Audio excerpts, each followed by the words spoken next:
Hello, good morning. This is GSR with morning news. వెలుగు దినపత్రికలో headlines. ఏఐసిసికి కొత్త office ప్రారంభించిన సోనియా గాంధీ, ఖర్గే. ఇందిరాభవన్గా నామకరణం, లైబ్రరీకి మన్మోహన్ పేరు.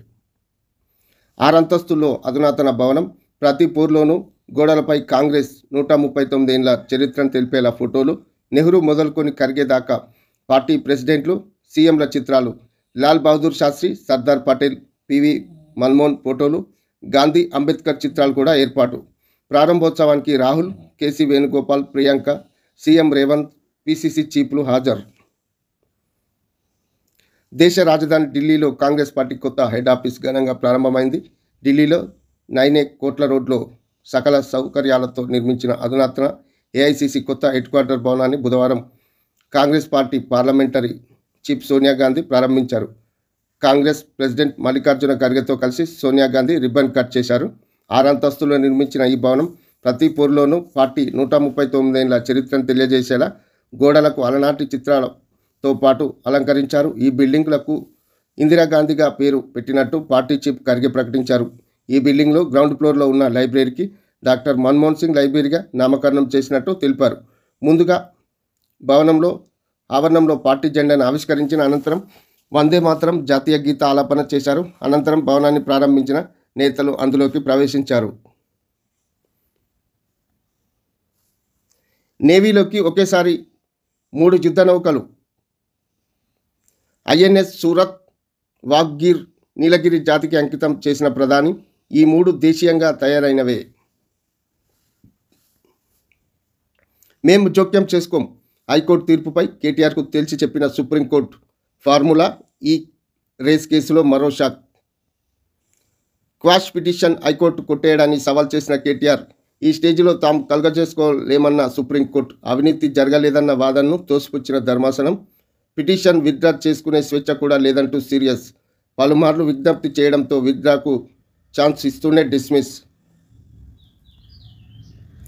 నేడు ఈడీ విచారణ. కేటీఆర్ ప్రత్యేక బృందాన్ని ఏర్పాటు చేసిన అధికారులు. అగ్రిమెంట్లు, లావాదేవీలపై ప్రశ్నించే అవకాశం. అరవింద్ కుమార్ ఇచ్చిన స్టేట్మెంట్ ఆధారంగా విచారణ.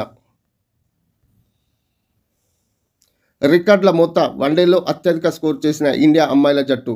ఫాస్టెస్ట్ సెంచరీ కొట్టిన శృతి మందాన 304 రన్స్ తేడాతో ఐర్లాండ్పై భారీ విజయం.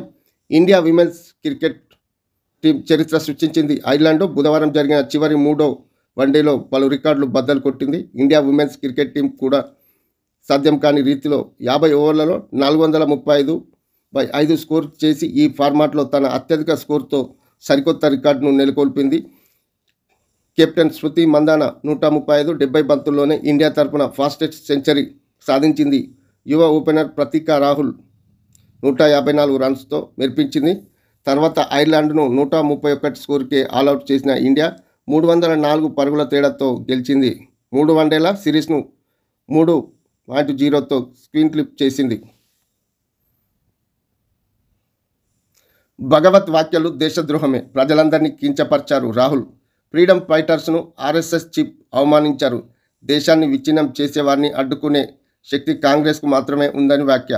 దేశ భవిష్యత్తుకు ఇక్కడి నుంచే ప్రణాళికలు. 140 ఏళ్ల తర్వాత కాంగ్రెస్కు సొంత కార్యాలయం. దేశ ప్రజలకు నిస్వార్థంగా సేవలందించామనడానికి ఇదే నిదర్శనం. సీఎం రేవంత్. దక్షిణ కొరియా అధ్యక్షుడు అరెస్ట్. దక్షిణ కొరియా అధ్యక్షుడు యున్ సుక్ యేల్ను బుధవారం అక్కడి పోలీసులు అరెస్ట్ చేశారు. ఆ దేశ చరిత్రలో సిట్టింగ్ అధ్యక్షుడిని అరెస్ట్ చేయడం ఇదే తొలిసారి. మన వాటా దక్కాల్సిందే. కృష్ణా ట్రిబ్యునల్ ముందు బలంగా వాదనలు వినిపించండి. ఇరిగేషన్ అధికారులకు సీఎం రేవంత్ రెడ్డి దిశానిర్దేశం. గోదావరి బనకచెర్లపై అభ్యంతరాలతో జలశక్తికి మంత్రి ఏపీ సీఎంకు లేఖలు రాయాలని ఆదేశం. పోలవరం ముంపుపై ఐఐటితో త్వరగా అధ్యయనం చేయించాలని సూచన. సిరిసిల్లలో మరో 6 ఎకరాలు వాపస్. అసైన్ భూములను వెనక్కి ఇచ్చేసిన బీఆర్ఎస్ నేతలు. సిరిసిల్ల కలెక్టర్కు పాస్బుక్లు అప్పగించిన 2 లీడర్లు. ఇప్పటి వరకు 11 ఎకరాలు అసైన్ ల్యాండ్ వెనక్కి. భూ కబ్జా కేసులో కొనసాగుతున్న అరెస్టుల పర్వం. 5 ఎకరాల భూమి పాస్బుక్లను కలెక్టర్లకు అందజేస్తున్న కూరవేణి నర్సయ్య. 3 రోజులు 6 కోట్లు మహాకుంభమేళగా జోరుగా సాగుతున్నది యూపీలోని ప్రయాగ్రాజ్. ఎటు చూసినా గుడారాలు, జనమే కనిపిస్తున్నారు. సోమవారం ప్రారంభమైన కుంభమేళ బుధవారం వరకు దాదాపు 6 కోట్ల మంది పుణ్య స్నానాలు ఆచరించినట్టు అధికారులు ప్రకటించారు.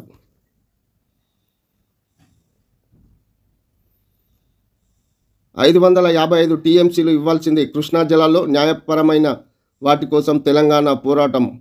811 టీఎంసీల్లో సగమైన దక్కించుకునేలా ప్రణాళికలు. నేటి నుంచి బ్రజేష్ కుమార్ ట్రిబ్యునల్లో ప్రధాన వాదనలు. హైకోర్టుకు 4 కొత్త జడ్జీలు. సుప్రీంకోర్టు కొలీజియం ఆమోదం. జడ్జీలు రేణుకా యారా, నర్సింగ్రావు, తిరుమలాదేవి, మధుసూదన్ రావు పేర్లు కేంద్రానికి సిఫారసు.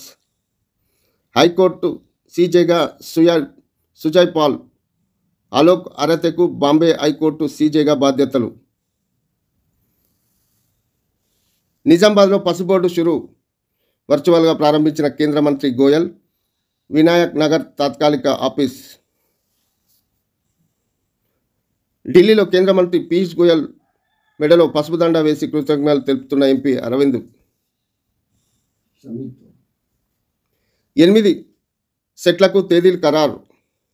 ఏప్రిల్ 29 నుంచి జూన్ 19 వరకు పరీక్షల నిర్వహణ. ఏప్రిల్ 29, 30న agriculture, pharmacy entrance test. May 2 నుంచి 5 వరకు ఇంజనీరింగ్ స్ట్రీమ్కు ఎగ్జామ్.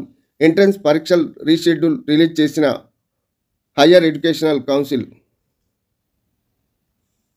ఈనాడు దినపత్రికలో హెడ్లైన్స్. బలమైన వాదనలు వినిపించాలి. నదీ జలాల కేటాయింపుపై అంతర్రాష్ట్ర జల వివాద చట్టం సెక్షన్ 3ని పరిగణనలోకి తీసుకోవాలి. సమీక్షలో సీఎం రేవంత్ రెడ్డి ఆదేశాలు. గోదావరి బనకచెర్లపై అభ్యంతరాలతో జలశక్తి మంత్రి ఏపీ సీఎంలకు లేఖలు రాయాలని నిర్దేశం. మంత్రివర్గ విస్తరణపై సీఎం ఏఐసీసీలదే నిర్ణయం. ఫిబ్రవరిలో రాహుల్ నేతృత్వంలో రాజ్యాంగ రక్షణ సభ. కేసీ వేణుగోపాల్తో భేటీ అనంతరం పీసీసీ అధ్యక్షుడు మహేష్ కుమార్ గౌడ్ వెల్లడి. మోదీ ఆశీస్సులతోనే ఇందూర్కు పసుపు బోర్డు. బడ్జెట్లో నిధులు కేటాయింపు. కేంద్ర మంత్రి పీయూష్ గోయల్. ఢిల్లీ నుంచి వర్చువల్గా ప్రారంభం. ఉత్పాదన ఎగుమతుల పెంపునకు బోర్డు కృషి. పసుపు బోర్డు ప్రారంభించుకోవడం సంతోషకరమైన విషయం. దేశంలో పసుపు ఉత్పాదన ఎగుమతులు పెంచడానికి బోర్డు కృషి చేస్తుంది. రైతులకు సాగు లాభదాయకం కానుంది. వినియోగదారులకు కూడా నాణ్యమైన పసుపు అందుబాటులోకి రానుంది. ఎక్స్లో ప్రధాని మోదీ. హైకోర్టుకు 4 కొత్త న్యాయమూర్తులు. జిల్లా జడ్జీల పేర్లను సిఫార్సు చేసిన సుప్రీం కొలీజియం. సీజేగా జస్టిస్ సుజయ్ పాల్కు తాత్కాలిక బాధ్యతలు. హైకోర్టు ప్రధాన న్యాయమూర్తిగా సీనియర్ న్యాయమూర్తి జస్టిస్ సుజయ్ పాల్కు తాత్కాలిక బాధ్యతలు అప్పగిస్తూ రాష్ట్రపతి మంగళవారం ఉత్తర్వులు జారీ చేశారు. హైకోర్టు ప్రధాన న్యాయమూర్తిగా ఉన్న జస్టిస్ అలోక్ అరేదేను బాంబే హైకోర్టు సీజేగా బదిలీ చేసిన నేపథ్యంలో ఈ సూచన చేశారు.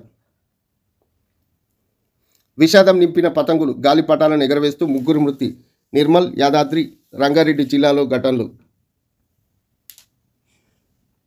మహాపర్వం మహాకుంభమేళ సందర్భంగా ఉత్తరప్రదేశ్లో ప్రయాగ్రాజ్లో పవిత్ర స్నానాలు ఆచరించేందుకు త్రివేణి సంగమం వైపు ప్రదర్శనగా వెళ్తున్న పంచయాతి నిరంజని అఖాడకు చెందిన నాగసాధువులు.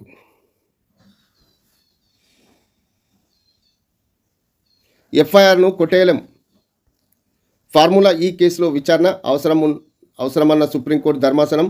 కేటీఆర్ క్వాట్ పిటిషన్ను డిస్మిస్ యాజ్ విత్డ్రాగా ప్రకటిస్తూ ఉత్తర్వులు.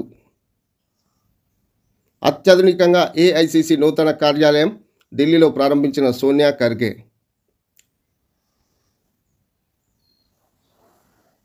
సాగుకు యంత్రమేది? దేశంలో 47% వినియోగం. అఖిల భారత వ్యవసాయ పరికరాల యంత్రాల సమన్వయ పరిశోధన నివేదికలో వెల్లడి. గాజాలో శాంతిరేఖలు. ఇజ్రాయెల్, హమాస్ మధ్య కాల్పుల విరమణ ఒప్పందం ఖరారు. కొందరు బందీలు విడుదలకు అంగీకరించిన ఉగ్ర సంస్థ. జైల్లో మగ్గుతున్న పాలస్తీనియుల వదిలిపెడతామన్న టెల్ అవివ్. తుది ముసాయిదాపై ఇంకా కసరత్తు జరుగుతుందన్న నెతన్యాహు కార్యాలయం. April 29, 30లో agriculture. మే 2 నుంచి ఇంజనీరింగ్, ఎప్సెట్ సహా అన్ని ప్రవేశ పరీక్షల తేదీలు ఖరారు. మే 12న ఈసెట్, జూన్ 1న ఎడ్సెట్. ఆన్లైన్ నీట్ కారణంగా 5 పరీక్షలు జూన్లో.